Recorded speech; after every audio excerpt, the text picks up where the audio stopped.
Je pense que nous, on va profiter en même temps pour présenter cet état des lieux de l'insuffisance rénale. C'est un problème de santé publique au niveau mondial.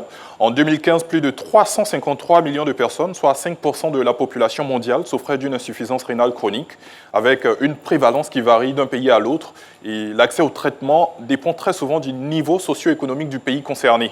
Aux États-Unis, la prévalence est estimée, tous les stades de la maladie rénale chronique confondus étaient voisines de 13 personnes sur 100 et concernaient à peu près 20 millions d'Américains. Et ici, dans les pays développés, cette affection survient essentiellement chez les sujets âgés. En revanche, en Afrique, elle s'installe plutôt sur les sujets jeunes actifs et nous l'avons mentionné chez les enfants. En Côte d'Ivoire, la prévalence hospitalière variait en 2016 entre 39 et 52%, avec un taux de mortalité de 39%, et cela dans le seul service de néphrologie du CHU de Yopougon.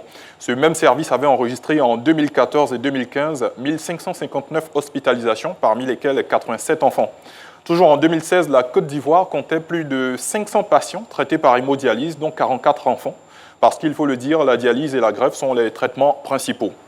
Et le rapport The Global Burden of Disease 2015, publié par l'OMS, estime qu'en 2015, 1,2 million de personnes sont mortes d'insuffisance rénale, soit une hausse de 32% depuis 2005.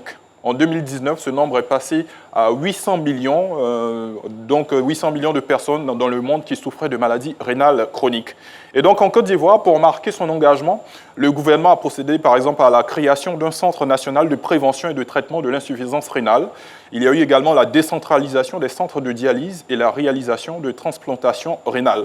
Mais malgré tout cela, il convient de préciser que seul un dépistage précoce peut permettre d'anticiper sur l'impact de cette maladie et également une bonne hygiène de vie comme l'a relevé Brico DJ. Voilà, parce que les symptômes ne se font sentir que lorsque le deuxième rein commence à être endommagé.